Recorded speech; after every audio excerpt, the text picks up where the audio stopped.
We got the Palisades fire. We also have the Eaton fire, which has burned over 10,000 acres. Haley.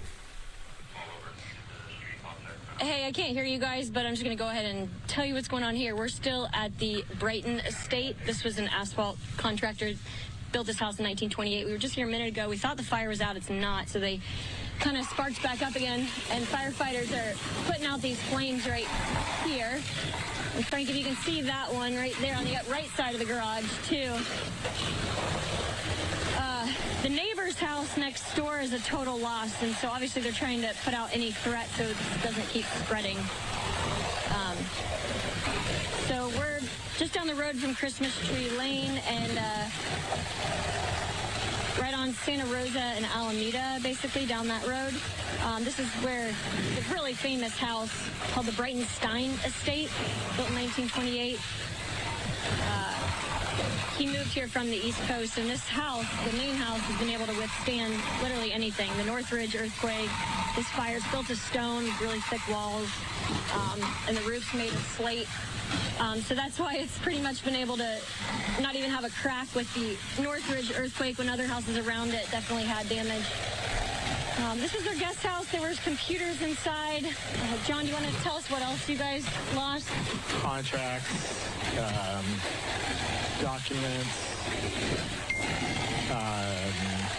Obviously your car, your Mercedes right here.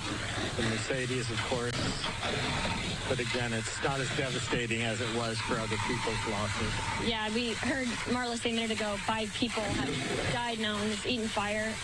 I did just talk to a couple police officers for Pasadena here, and they said that they were going around still helping people evacuate from burning homes, but they've gotten everybody out now, and so they're more just trying to help people, help the firefighters with these homes. So you can see their trucks, the firefighter trucks down the street. I'm sorry I can't hear you guys, so I'll just keep talking whenever you want to go to somebody else, no problem. But the house next door you can see is a total loss. And what would happen next, John? You said you have to file the claim, obviously. Yeah, file an insurance claim with our insurance agent and then decide what we're going to do with building it back and the guest house and everything else that goes involved with that. All right, we'll let you guys go. This was obviously a Beyonce music video night in 2022. It was filmed here. A lot of other famous movies, a Steve Jobs movie, so people kind of know this house around town as the Brighton Stein house. And it's been spared, but the houses around it are completely destroyed. We're going to keep walking and show you something else in just a minute. I'll send it back to you guys. Okay, Haley, thank you so much. And let's take that picture of the live shot from Skyfox and that fixed-wing aircraft, a CAL FIRE aircraft, and I believe that this is, can we get some guidance from the booth, is this headed toward the Palisades fire or the Eaton fire? This looks like Palisades. Okay, yeah, the Palisades, and there's another one. So we didn't see a lot of this yesterday. It's good to see now. And then we also saw the super scoopers literally landing in the Pacific to scoop up 1,600 gallons of water and then make those water drops. So yeah, and one of the big differences, I mean, that's one of the spotter planes there, big differences between now and yesterday is the winds are not as bad. And so because of that, not only is it safer to fly and easier to get the water, but it is, they can be more strategic about it, because in terms of the drops, yesterday it was so windy and going so many different directions that a lot of times the drops wouldn't end up where they were trying to drop it, and then it kind of was a waste, plus it was putting the pilots in danger because it was so windy. So we do have better weather conditions today. Still not great, but better than what we saw yesterday, which allows them to fly and put water on it from the air, and that also takes a lot of pressure from some of the groundwork. And yesterday, part of the reason that they said that they had problems with the hydrants essentially running out of water is because they didn't have any air tankers up, and so they had to rely entirely on the ground. This relieves some of the pressure from the ground. Obviously, you're not going to run out of water in the Pacific Ocean, and this gives them a chance to to at least begin the process of getting containment on this thing. But a fire that big is going to take a while to really make progress in terms of containment. But hopefully tonight we don't see those dramatic images of just entire streets going up in flames, and we can start to think about and begin the process of rebuilding. But even the process of assessing the damage has barely begun, because we still are in the midst of a firefight when you see all of that smoke. Another asset that we have at our disposal is Gavin Newsom today activating the National Guard. Right. There were questions about that. Why wasn't that done sooner? But it has been done. So better late than never. So the National Guard has been called in to help as well. As we're just looking live at this CAL FIRE plane making its way. You call this a spotter plane. Oh, there's that FOS check. Yep. There it is. That is always nice to see. And obviously they're putting that there to stop the spread of those flames. And, you know, as we're saying this, the word is that Santa Monica evacuations have been expanded. Let me pull those up so that you can get those, because I know that that is impacting a whole different neighborhood or city, if you will. Alex, go ahead, and while I pull this up. As you do that, I spoke to the mayor of Santa Monica this morning, who was out at that event with President Biden, and she said the good news so far was that they had zero structure loss in Santa Monica, despite their next-door neighbor, Pacific Palisades, taking so much, and Malibu taking so much as well, that they were really grateful that so far the winds had not blown the fire right towards Santa Monica, and that Santa Monica was kind of a pocket where even the air quality was a little bit better than what you're seeing in other neighborhoods because of the wind and the ocean. She was hoping that it would stay that way today.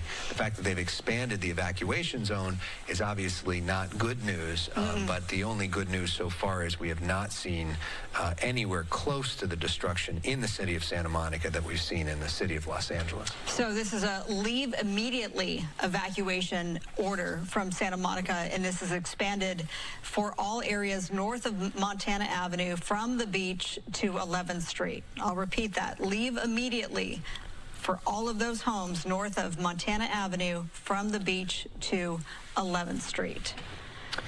You know, we hate to have to report all of this, but, you know, the winds aren't as bad as yesterday. We are seeing the fixed-wing aircraft up more so today than we were yesterday. So, and now we have other states helping out. This is an all-hands-on-deck. I mean, obviously, this is national news. Right. Literally, LA County on fire. I've seen those headlines all today. And the plume of smoke can be seen from really anywhere in our area. It is that massive. We just hope that we're able to get some containment on this. It's a long way from that, but when we have some more resources and when the weather is more favorable, then we can start to report that, and that'll be a good feeling. And if you know Pacific Palisades, you know, there are areas that are more rugged and hilly and don't have a whole lot of homes on them. And then there are areas that have a whole lot of homes on them. And that's part of what went up in flames tonight. If something has to burn, we hope that the winds are going to move this in the direction away from homes to some of that vegetation, which obviously is not nearly as devastating for people. You know, that would be the ideal situation tonight. That happens, and then they're able to get containment around it and get this fire under control. That hasn't happened yet, but that would be the best case scenario that we could look at tonight as we start to get a different perspective now that Skyfox is up, which gives us a better view of exactly what's happening here, the areas that we can be concerned about, and some of the areas that maybe we don't have to worry about as much. But you really do get a sense of just how big this thing is. And we're hearing from now the California Department of Parks and Recreation about the loss of some historic homes and buildings. This is the Palisades fire destroyed historic buildings and multiple structures at 2 California state parks. This happened last night, including Will Rogers Historic Ranch House and buildings at Will Rogers State Historic Park. Of course, the fire was fueled by the wind gusts of up to 80 miles per hour. It also destroyed parts of Topanga State Park as well, including the historic Topanga Ranch motel once owned by William Randolph Hearst. And then you think about also, this area is full of so many different celebrities and some names that some of our colleagues at TMZ, other places are reporting that have lost their homes, or at least they were worried about losing their homes. Kawhi Leonard of the Clippers stepped away from the team. He has a big house in Pacific Palisades. He wanted to spend time with his family and make sure that they were okay. Paris Hilton has an iconic beach house in Malibu. We think that that's gone. Cameron Matheson, the soap opera actor, lost his house. Other names, Adam Brody, Miles Teller, Eugene Levy, Billy Crystal, Spencer Pratt, John Goodman, all reportedly losing their homes in the Pacific Palisades neighborhood. It is one of the most beautiful neighborhoods in the country, one of the most expensive in the country as well. And it is a safe, close-knit community where a lot of people play outside. Their kids all know each other. They go to school together. Not a lot of people lock their doors. Sort of a different kind of world than you see in different parts of Southern California, and that community is just completely devastated. And this is a look, I think, from our rooftop here in West LA, and that's the sense from right where we are of what we can see in terms of all the smoke on the west side of Los Angeles. Evacuation center has been set up nearby. The closest one is the Westwood Evacuation Center, the Westwood Recreation Center on Sepulveda Boulevard between Wilshire and Ohio. So we're hoping to be able to check on the evacuees there. I've heard from a lot of people who have friends in the area. They went to their homes. Some people are renting Airbnbs, doing what they can to find shelter. And a lot of the hotel rooms are sold out now because people are wanting to go there. And then we see, Bob DeCastro reporting for us from the Pasadena Convention Center, where there's big demand for those cots. And a lot of people who have nowhere to go are there right now trying to make sense of what's happening. A reminder that at 4 o'clock this afternoon, we expect a press briefing from there to get more information on the Eaton fire. We've gotten a lot of information so far about Pacific Palisades. Bob DeCastro, speaking of, is with us now live from Pasadena. And Bob, you said there's just a whole lot of people there. Bob, I don't know if you can hear us. I'm sure a fan of his is talking to him. I'm not sure if he can hear us or his photographer can hear us. Okay, I'm sure. Was this a big Bobby D fan? Is that what happens? And maybe we can. Okay, all right, we're going to. I was talking, the reason why is it was an actor. You had talked about some of the celebrities that were helping, and it was a fairly, it was a pretty big name. Okay, stand by. Yeah. We heard you, Bobby. I don't know if, but the mic we're getting fixed. First day on the job. Oh, sorry. The photographer's been here a long time too. Yeah. It's been a long day for him, Carlos. So you had just talked about celebrities that were impacted by this fire, and we just so happened to notice that there was a celebrity. I would say a pretty well-known celebrity that was here jumping in to help out. So I had asked him, why are you here? Was your home damaged? May I talk to you? And he was saying he's just here to help out. And I was trying to encourage him to come talk to us, to talk about what he's seen out there. And he said he would come back after a little bit. He said he really wanted to do a little bit of work here. And so I said, fine, please come back and talk to us later. I was talking to this young lady here earlier because I saw you there praying with some of the folks over here. And you told me you kind of volunteered. You stopped by and decided, give me your name. And I live in crisis. This is my ministry calling. So I'm here to bring hope not only to our members and community people, but also to strangers who just look like they need a word. Can I ask you, because I was saying that I've been here at the convention center for many things, different conventions, and isn't it just weird or bizarre to see it utilized in this way, and the amount of people that have come here? They're talking about more than 1,000 people who've walked through these doors because they don't have anywhere to go. Yes, this is surreal. I would say 85% of the people in this building are in shock. And when the shock leaves us, then we're going to see the real pain. And grief and loss is going to hit this community hard.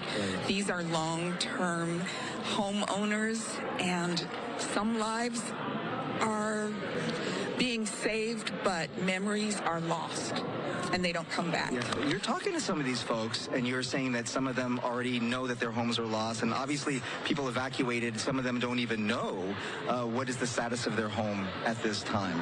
So I'm encouraging people to watch the news, once every hour, because every time they see a new clip, it generates new trauma.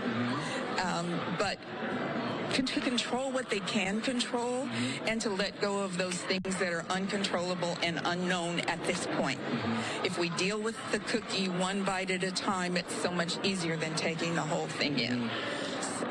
Are you taking care of yourself? Because, you know, when you're a counselor like this, or you come in and you talk to people, you're sort of absorbing a lot of that stress and a lot of that pressure.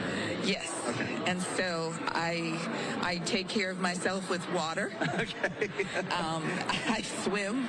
I have a therapy puppy that I'm training, and she's now my therapy puppy. I love the therapy puppies. That always was. Thank you so much. And I have a good staff at my church that supports the work that we do. I love the community that you have here, so it's wonderful as well. Thank you so much for talking with me. I appreciate it. I appreciate it. Thank you so much. Yeah, so you see, I was saying volunteers are coming here as well. I was talking to her earlier. I saw her holding hands in prayer with some other people here, so I had to ask her. There is a press conference, by the way. It looks like they are getting set up outside here at the Pasadena Convention Center, as you had mentioned before, so we will also bring that to you live when that happens shortly. We'll send it back to you. All right, Andrew Kraft here on Live Now from Fox. We have been in continuing coverage showing you Fox 11 Los Angeles' coverage there of these devastating fires in Los Angeles County. You just heard there from Bob DeCastro there in Pasadena.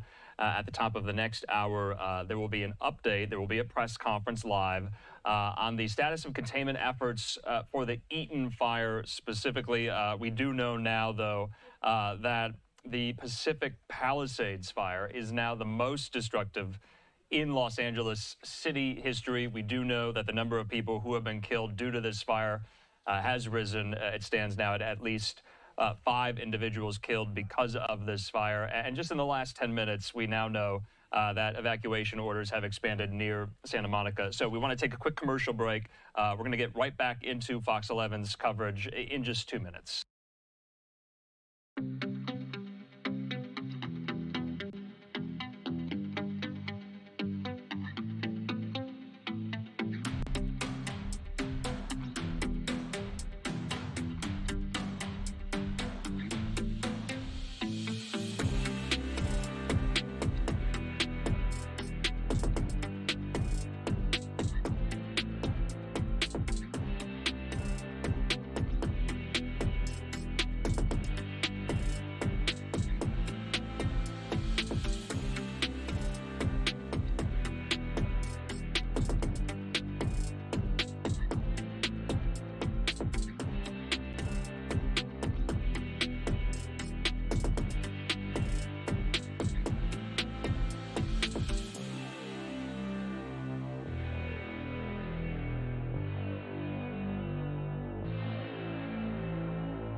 And welcome back here to Live Now from Fox. I'm Andrew Kraft. We do want to continue with our coverage here as we rely on Fox 11 in Los Angeles to tell this story of these devastating wildfires there. Just in the last few minutes, you saw the images in the air of these air tanker flights dropping the retardant to stop the forward progress of these fires there. We're trying to find glimmers of good news while telling this story, and at least that is one of them. The winds have died down so they can get up into the air. Let's get back, though, down on the ground in Los Angeles County with Fox 11. Places, chimneys still standing, but the homes completely leveled. And what is really striking is just to be able to see through these homes, and you can see that behind them, those homes has also burned. And I know that we've not gotten official tallies on how many homes have been destroyed from firefighters, but whatever they have set up to now will be far short of the number in the end, because we've seen it just everywhere. And now we're on Maiden Lane, and a friend of a friend has asked me to check on her home on Maiden Lane. It's in the other direction, and we will do that, but just so much devastation. People who raised their children here, in some instances generations of people who lived here, and even homes that are still standing are still threatened because of what you just saw there. There's still very active flames, and in front of us also a tree that fell. So that gives you an idea of the power of the winds when all of this was burning. So just horrifying to watch. Looks like this was a very lovely home. It's a total loss, and no firefighters are here. We are seeing firefighters on Lake Avenue. There's 3 hydrants there that we're told are working. And so we saw people from CAL FIRE, from the U.S. Forest Service, and from other agencies going there, and they were using those 3 hydrants to fill up, and then they were taking that water and going to fight flames somewhere else. And you see people are walking around. There's a lot of people with cameras. Some are pressed, some are not. In front of us, another home completely leveled. Just really heartbreaking to see this. Let's send it back to you. Of course, we've heard the comparisons, Christy, as you're touring these devastated neighborhoods to the Paradise Fire, small town of Paradise getting completely wiped out not all that long ago, a couple of years back. And then, of course, the Lahaina fire, as those flames jumped PCH last night and were destroying the homes there and the abandoned vehicles. You know, I heard from people comparing it to Lahaina as well. It's just absolutely devastating that this is happening in our area of the greater Los Angeles. But as bad as this is, really devastating. both of those fires were worse. What happened in Paradise and Lahaina, because of the geography of both of them, there really was no place for those people to go, which is why we saw in both of those the death toll was higher than what we're seeing here. That being said, this is absolutely devastating, and nobody wants to lose their home. And in terms of the 3 fires we've had, the only one that we know of where there was loss of life is the Eden fire. We know of at least 5 people that have lost their life in this fire, and you really get a sense of what's happening in the neighborhood here from Gino Arias behind the wheel and Christy Fajardo narrating as they take the Fox 11 news van in this neighborhood and try to give people a sense of what's happened to their homes. All right, we want to check in with our photographer, Sam Dubin, who is there. You made your way up to a trail that you're familiar with in the Pacific Palisades? Yeah, this is on Westridge, and Sam's got about a 9-second delay, so we're going to ask him one question, Sam. Just basically tell us what you are seeing. Yes, I have, Marla and Alex. So I'm going to start talking right now. Yes, so you guys, this is the front of the fire here, those flames. I'm shooting into the sun, so I apologize if it's hard to see, but these flames are the front of the fire right here. And what they're burning on is the Sullivan Ridge Fire Road. So it's actually a very popular mountain biking and hiking trail. And it's wide enough that you can put a vehicle or a fire engine and also a bulldozer on there. So what they've done is they've made a humongous containment line here. I'm going to pan very slowly because I have a big delay here. So they've they've built a humongous containment line here, and this is the front of the fire, and there's really barely any flame left. So it looks like they're doing a good job holding it here. And just below, you can't see because it's in the canyon, but down below is Sullivan Canyon, and that's a major natural gas pipeline that's owned by SoCal Gas. And if that were to catch on fire, that'd be very bad. So I have a feeling that they're really going to try hard to keep the fire and the flames above the ridge. But so far, this is the front of the fire, and this is kind of it. It's just smoky, a tiny little bit of flame here and there, some dry brush. But up on that ridge, they have just made a humongous dozer line on that mountain bike trail on the Sullivan Ridge Trail, and they're doing water drops. And so far, I've been up here for about an hour. The fire has not progressed, so that's very, very good news. And I don't think they'll let it burn Sullivan Canyon because of that natural gas pipeline. Alex and Marla. That is great news. Very encouraging to see. I mean, Sam taking us to the top here of Sullivan Canyon Trail, as you said, very popular with mountain bikers, he being one of them. And this is the work that we weren't seeing, you know, sort of happening behind the scenes to prevent the spread. So it's great to see that they have used the dozers and they've cut those fire lines. And now he's zooming in to see one of those, in fact, up there on the ridge. So they are actively working to do what they can to contain these fires. This one in particular, of course, the most devastating, the Palisades fire, almost 16,000 acres. Sam Dubin putting in many hours, was working until 7 o'clock in the morning, got about an hour break, was out with me this morning with the president, and now up in Pacific Palisades. Sam, thank you. We will go back to you as that firefight there continues. As we continue to keep an eye on 3 different fires burning right now in Southern California. Again, as we approach the 3:30 mark, a reminder that around 4 o'clock today, we expect a press briefing to get more information about the Eaton fire. And let's just do a couple of news nuggets that we've learned as it relates to Hollywood, and then we'll get to the star Harvey. A couple of notes that the Wicked performance at the Pantages Theater in Hollywood has been canceled tonight because of the Palisades fire. And also, the Academy of Motion Pictures Arts and Sciences confirms that in light of all of the wildfires burning, the nomination voting period for the Oscars that began today and was scheduled to end Sunday has extended until January the 14th. The Oscar nominations announcement that had been scheduled for January 17th has been pushed back until Sunday, January 19th. And the Critics' Choice Awards, which were supposed to happen this weekend at Barker Hangar in Santa Monica, have been either canceled or postponed. Not sure if they're going to make them up, but it's not going to happen this weekend. That area not under evacuation orders yet, but very close to that area, and certainly you get a great sense of all the smoke as we are getting right here. So we're looking at the smoke right now from Pacific Palisades as this firefight continues. We're looking at least 3 different fires burning in Southern California right now, and we've seen some smaller fires throughout the day, but right now these are the 3 main ones that we're looking at. We're also getting word that Mayor Bass, of course, Los Angeles City Mayor, she has made her way back from Ghana. She was on a diplomatic mission. She's back in town. She's going to hold a press conference tonight at 5 p.m. So we're waiting 2 press conferences at this point. 4 o'clock today on the Eaton fire at the Pasadena Recreation Center. And then tonight, Mayor Bass will hear from her for the first time at a press conference tonight at 5 o'clock. As we continue our coverage here, Alex Michelson, Marla Tejas, thank you so much for being with us as we monitor L.A. battling multiple fires at the same time. Our city in crisis tonight. More than 1,000 structures burned. Lots of folks homeless tonight, wondering what comes next. And one of the key questions tonight for Mayor Bass is, how did this happen?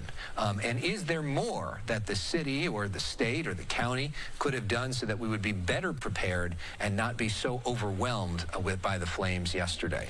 Because our team of meteorologists, they've been forecasting these destructive, life-threatening winds since last week. We knew this was coming. We knew this was going to happen Tuesday, Wednesday, Thursday. We knew this last week. So that's a question that needs to be answered, is as to the number of, resources, personnel, the fire hydrant situation, the lack of water. All of those issues need to be answered. So people are going to hear Mayor Bass was on a diplomatic mission to Ghana? What?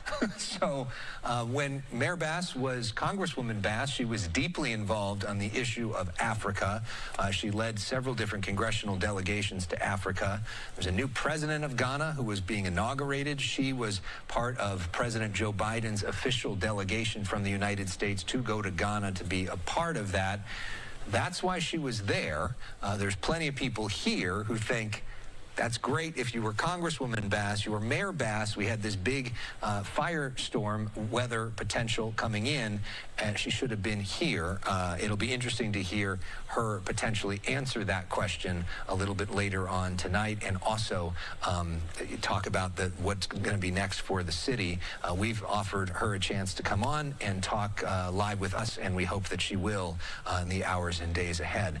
In the meantime, we want to get to Star Harvey, our meteorologist, to talk about the weather conditions. And the good news, Star, a different weather story than what we were talking about 24 hours ago. Yes.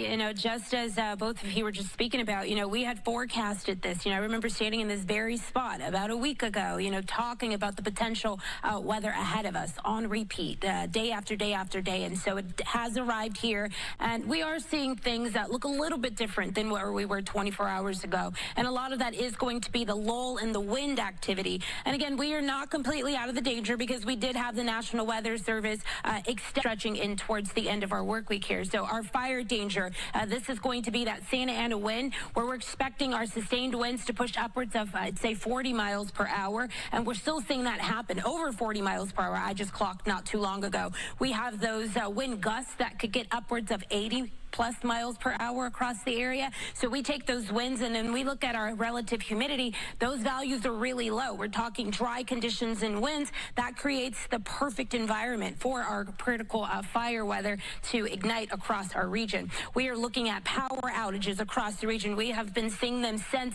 yesterday morning. We are seeing not just those downed trees, those power lines and power outages. I have those happening on and throughout my family as well. And just like I'm sure a lot of you all at home as well. And with our travel, we are experiencing strong winds, not just across our canyons and passes, but I did check in a little bit earlier this morning with those closures across some of our roads. We also have been looking at Big Rig overturned, and we talk about that every time we do get these wind events where we have those high-profile vehicles that do have the potential to move over, fall over on their sides, and that's exactly what happened with this event pushing across the area for today. Let's talk in terms of our water year. This is a look at where we were last year, where we saw a surplus of water come into the Los Angeles area. That is not going to be the case for this water year. Our water year does start in the month of October, so this is from last year, October, and stretches through September of this year. And so you'll see we have not accumulated much at all. You'll see that October last year, we got a trace. Between November and December, we racked in just 0.16 inches. And for this month so far, we've received zero. And let me just remind you that January is typically our second most wettest month of the year here. And so when we take a look at that and we also think in terms of drought, I'm going to say that a big portion, if not to most of Southern California, we do sit under those drought conditions. And so this is going to be that abnormally dry zone stretching us through that severe drought. And rainfall, we're not receiving any of it. I took a look out 7 days, and this is what we have. If we were going to receive that precipitation, this monitor right here, this model would light up with that green. As you can see, what's happening out to the east of us, but also up to the north. And so with that, we're not receiving the rainfall that we do need. All of the rain that did come with this low pressure system that did aid in setting up this critical situation across their area, it has moved off to the south of us, and so no rainfall in sight. We're looking at the continuation of that widespread windstorm activity. We talked about the winds, and so just reminding you, you'll see the swaying of those trees, those power lines, the vehicles, high profile, outdoors, those northerly winds kicking up as high as 40 miles per hour, those gusts getting as high as 80 miles per hour. And again, just reminding you that we are talking hurricane force winds when we think in terms of how powerful these things are moving across our area. Extreme fire danger, the not just growth of it, but also the spread, with those embers still moving from fires that have already ignited, and with the winds pushing them into different locations, we are likely to see the sparking, which we have since I've been here on air. In addition to that, the down trees and the power lines. We continue to talk about that this morning. I'll be back with more updates on our weather condition, and hopefully when we get this new outlook from the National Weather Service, things look a little different. I'm not hopeful. Back to you. All right, we're still watching, of course, Fox 11 Los Angeles' coverage there. We do want to slide away for yet another quick commercial break. Of course, just want to preview for you. We just got this shot up there. I believe this is in Pasadena, where we're going to get an update at the top of the hour on the progress to contain the Eaton fire, one of several fires burning in Los Angeles County. We'll bring that to you when it happens. We'll be...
And welcome back here to Live Now from Fox. I'm Andrew Kraft. And remember, in our continuing coverage of these wildfires burning out of control there in Los Angeles County, we are going to get an update there.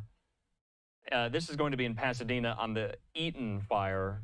And so that, we're told, is going to take place live at the top of the next hour. So in about 20 minutes or so, we do know that LA County Sheriff Robert Luna did confirm that 5 people have now been killed in the Eaton fire alone, burning in Altadena near Pasadena there. So we'll bring that to you. We want to get back out live now to Fox 11 in Los Angeles. Of course, at the top of the hour after that, according to Fox 11, we are told we're going to get yet another press conference live from Los Angeles Mayor Karen Bass. We'll also bring that to you. But back out live to Fox 11 in Los Angeles. But I'd say, you know, it's pretty equivalent to what we were seeing last night. You might be able to hear that gust right now. Wow. All right, Matthew Seedorf, thank you. Keep up the good work out there on Pacific Coast Highway. Next, we are headed to a live picture from Skyfox, where you can just see the overwhelming amount of smoke that can be seen for so many miles in every direction. And we want to hear from a homeowner who talked to our Gigi Graciette earlier today, who had just lost his home in the Palisades fire. The Palisades is not just the wealthy, it's the people, the everyday people like this. My neighbor fixed surfboards. That's what he did. He was a surfboard fixer. He was, you know, and they live day to day, paycheck. They live modestly, and there are a lot of senior citizens that call this mobile home park home. Correct. Yes, senior citizens, just a lot of good people, just good American people, just what do they call the salt of the earth? I just love them. Yeah, he makes a good point. I mean, there is that common misperception. That's the right word, right? Sorry, my brain's not functioning properly. It's been a long few days. Yeah, misconception that, you know, the Palisades is only for the uber wealthy and, you know, boo-hoo, you lost your home, you can rebuild. That's not the case for a lot. That's just not the case. So he made a good point. We're so sorry for the loss that so many people have endured there. So live picture from Skyfox, and you see now a lot of that white smoke enveloping the west side of Los Angeles. And, you know, we just heard from Matthew Seedorf on the ground that the winds are comparable to yesterday. Not much has changed. In fact, that red flag warning has extended beyond 6 o'clock tonight. It was supposed to expire, but that has been extended into your Thursday. And Skyfox just pans across. Look at that. Just for miles, that plume extends and can be seen from a large swath of Southern California right now. Of course, there is just more than that one fire. We're also now getting word in Simi Valley of the View Line fire as well. I know this is not what we want to hear. One of our viewers, Joe, reached out to me to alert me to this, that this was burning north of the 118 near View Line Drive and Madera Road as a vegetation fire. And now there are crews that are responding, and it's forcing the road closure on the 118 westbound in Simi Valley, the View Line fire, and CHP is now on top of this as well. So we're going to work to get some more information about that, which would be maybe the fifth fire that we've been reporting on. And the last, because this fire has, the Palisades fire, this one started at 10:30 yesterday morning. Yeah, and the weather conditions a lot better than they were yesterday, but still not great. And you know, we do not want to hear about any more fires. Chris Fajardo is really getting a sense of just the devastation of the Eaton fire. She's been driving around with her photographer, Gino Arias, which has given us a sense of how widespread that devastation is. And Christy, as we prepare for a press briefing on this particular situation, what are you seeing now on the ground? Well, we're unfortunately seeing even more devastation because there are still homes that are burning. And we went down Maiden Lane because a friend of a friend had asked us to check on her house. And when we got there, she was there. She had managed to get through and come back shortly before we arrived, and she didn't know how to feel. Her house, fortunately, was standing. It looked in perfect, pristine condition, but her neighbor's house, she told us, was a double lot. There was a couple that had two homes on the lot, and the back home was for their children. But they lost the garage of one and then the front house. So obviously things are not going to be the same for them. And then another neighbor completely lost everything. And we're seeing that quite a bit on Maiden Lane, and we're turning on to Mendocino Street. And the woman said that even though she felt relieved that her home was still there, she said this neighborhood's not going to be the same. She described it as such a charming, warm place where people know their neighbors often. And I do a lot of stories in the greater Los Angeles area. Something will happen and people will tell us they did not know who lived in the house next door, didn't know those neighbors at all. And this, she says, is quite the contrary. It's the opposite of that. People know each other, and so she just says she doesn't know how they're going to live here after that. But you're also witnessing some of the hazards that we're seeing. A lot of down lines. In fact, we saw one line that was laying across a car that was completely burned. I'm not sure if it started perhaps when it arced, but the car was a total loss. And this is why often when we get these large wildfires, officials keep people out of areas for quite some time because there are down power lines and there's still power poles sometimes that are smoldering, and you don't know when they might fall. And we're also seeing lots of very large trees that were toppled, which gives you an idea of just how powerful the winds were. when all of this was occurring, just home after home after home after home leveled. And then amidst all of the destruction, there'll be a building that looks unscathed, like the woman we just talked to.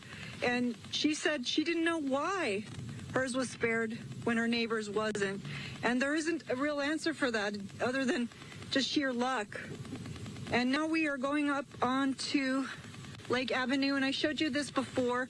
This was a Brian's Cleaners and Laundry, and it's just a shell. And you can see in front of us, across there, across the street, it looks like an apartment complex is burning. Gino, let's try to drive there.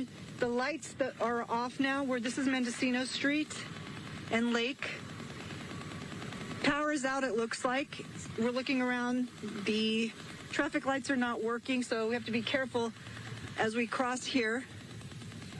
And we do not want to get in the way of these firefighters, so maybe, yeah, we should maybe just go to the right. But also, I mentioned that we've been seeing a lot this morning. People just sort of stopped in the middle of the street, getting out, taking pictures. A lot of young people, teenagers, doing that, just riding around. And there is something burning in front of us. But when they do ride around, and they often block traffic. So people trying to leave can't because of their antics. So another reason that firefighters and officials try to keep the public out when there are large tragedies, large disasters like this. And this, you can see the sun, and that's just how much smoke. It's bright red right now. There is up in the sky. It's just obscuring the sun, changing the color of the sun. And across the street, there's another business on Lake Avenue, and I cannot make out what that used to be because the sign has also been destroyed, but whatever it was, sadly, has been leveled. And looks like a dentist office was as well. And a restaurant. So we're going to go to the right on Lake Avenue. And now we're turning right onto Mendocino Street. And I mentioned how you'll have one building that is still standing. And next to it, you'll see this, flames. So we're going to drive up and see what this is. But even behind this building, we're seeing other columns of smoke. And each column of smoke represents something that is burning. And right ahead of us, lines that are down. So we're going to turn around. We don't believe they are powered, but don't want to take any chances because it does look like the power is out. And in front of us, something else that is smoldering, another business looks like that has also been very badly damaged. But that is the scene here from Altadena. So much heartbreak, so much devastation. Let's send it back to you. Christy Fajardo, thank you. It is hard to watch all of that. Looks sort of apocalyptic in certain places. Joining us now on the phone is newly elected Congressman George Whitesides, who just last week got elected to Congress and is now, as we look at this car burning, wow, this live picture here from the Eaton fire. This is in the Altadena area. Congressman Whitesides, thanks for being with us. Talk to us about your day and sort of what you know about the local and federal response to this. Well, thanks, Alex. And let me just say we're grateful to you for all the extended coverage that you're providing to folks in our community. I have just left the first command center up in Granada Hills, where we were briefed by Fire Chief Moore. They are working, as you know, the first fire as well as a new fire, which you have been covering, the Lydia fire, which they're trying to get a hold of now. So it's active, obviously not at the scale of the Palisades or the Eden fire, but they are working to make sure that these two fires are also contained in the north side of the county. Can we talk also about the importance of the federal response? I was out this morning with Governor Newsom and President Biden. President Biden offering to pick up a lot of the tab on all of this. That's really important going forward because this is a multi-billion-dollar operation that we're looking at here. I think that the combined damages, Alex, will be, well in the tens of billions for this. This is one of the largest disasters that California has ever suffered.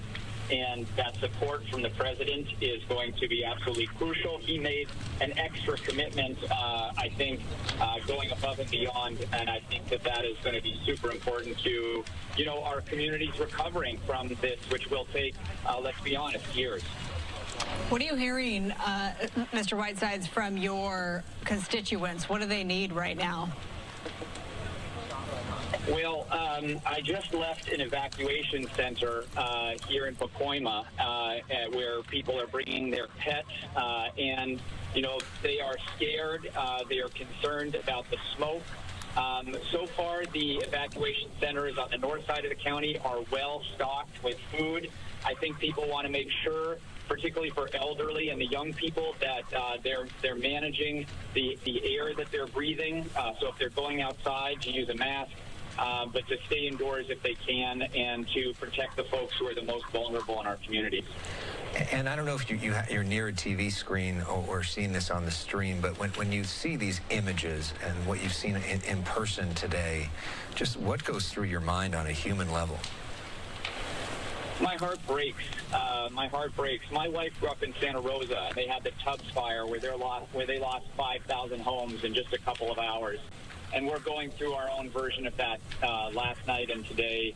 And it is just, there was a story that the fire chief told of telling one of his best friends that his home had burned to the ground with just the chimney remaining. And it just breaks your heart. And we just have to work as hard as we can to help these folks get back on their feet for the long recovery ahead. And do you hope and think that this is going to be a bipartisan thing? We've seen some bickering between the governor and the incoming president. I mean, your thoughts on maybe ways to tamp some of that down? We have been working well so far at the House level to try to make sure that there is a strong bipartisan support for the recovery that is going to be necessary. Time will tell how that plays out, but we're going to do as much as we can. Obviously, other parts of the country have had their own disasters recently, and this is the time where California is going to need to get its help here. And Congressman, as far as I understand, you are well served in this actual industry of fire suppression and management. Isn't that right? Yeah, I've really tried. I think this is going to kick off a national conversation around wildfires in the United States and in the West, and we know that we're going to have to do things differently, put more resources into it, because we have some tough and risky days ahead. But to Marla's point, this is an issue that you thought a lot about before running for office and worked on extensively. It is. I started an organization called Mega Fire Action a few years ago to, really try to address this huge issue that we've got. And the answer, is not easy. We're going to have to spend a lot more to manage the fuels in our wildlands. We're going to have to make sure that we're paying our wildfire fighters a living wage. We're going to have to make sure that we're supporting our communities to do the hardening that they need, particularly at the wildland-urban interface. And we're going to have to really put more money into technology development, so on these very difficult days we can do a better job of sensing the perimeter of the fire, sensing where there's high-intensity fire, and Sorry, I don't know if you were able to see the picture, but the roof of the building that we were just watching burn just collapsed, which is just heartbreaking to see. Congressman, we really appreciate your perspective on this, and we'd like to hear that the bipartisan work on disaster relief is something that hopefully is not controversial going forward, because we know that our whole region is going to need a lot of help, the Democrats and Republicans living here. We appreciate you calling in. I hope to see you in D.C. and next week, as we're going to be traveling there for the inauguration. Maybe check out your new offices. All right, so we do want to step away for our final commercial break of this hour, but the devastating nature of these fires you just saw there live on Fox 11, the roof of that building on that street corner completely collapsing, engulfed in flames. They were just speaking with freshman Congressman George Whiteside's there. He now represents the 27th Congressional District in California. He was just sworn in to the new Congress last week, talking about what the federal government's role will be in all of this. So I'm Andrew Kraft here. You're watching Fox 11 Los Angeles. I'm live now from Fox. Let's take that final commercial break. We'll be back in 2 minutes. So I'm Andrew Kraft here. You're watching Fox 11 Los Angeles. I'm live now from Fox. Let's take that final commercial break. We'll be back in.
Governor Gavin Newsom's office just put this tweet out. I want to read this to you. They say nearly 5,000 boots are on the ground working around the clock to fight the Palisades Fire, Eaton Fire, and Hearst Fire, including support from neighboring states like Oregon, New Mexico, and Washington State. So this is a multi-state effort here responding to this.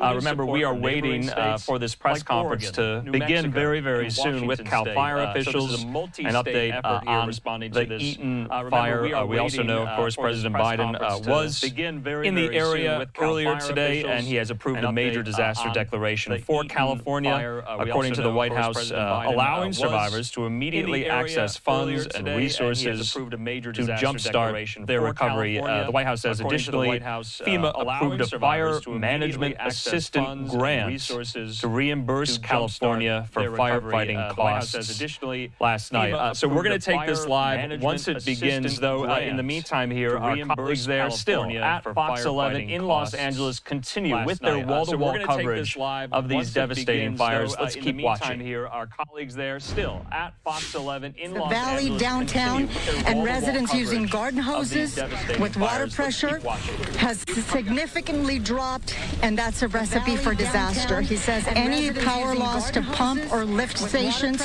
could reduce hydrant pressure to static levels, which would be insufficient for firefighting efforts. And that, of course, is what we have been seeing. So that's a problem that needs to be addressed.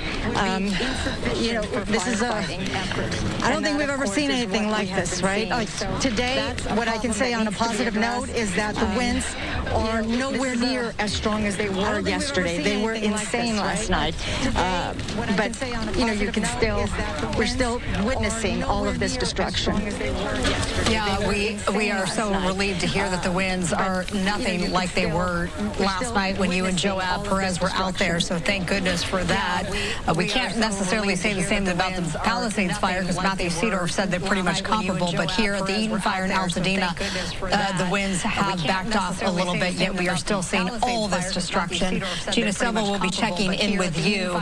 We are waiting, as she mentioned, that press conference at the top of the hour, 4 o'clock, as it relates to the Eaton fire. When that happens, we will bring that to you live. In the meantime, as we approach the top of the hour, we know there are new people that come in, so we want to take a moment to reset and get everybody up to date on the very latest that we know. We continue our live, continuous team coverage right now. Here for 30 years, we've never seen this kind of wind, never seen this fire spread so fast. It's been almost hell on earth. All you see is burning embers falling from the sky. Flames erupting here and there, cars exploding. You can just see the devastation. Homes burned to the ground. It's just overwhelming. Just block after block of total devastation. Help. Please help. I'm begging anyone to help. These fires are stretching the capacity of emergency services to their maximum limits. Begging anyone to help.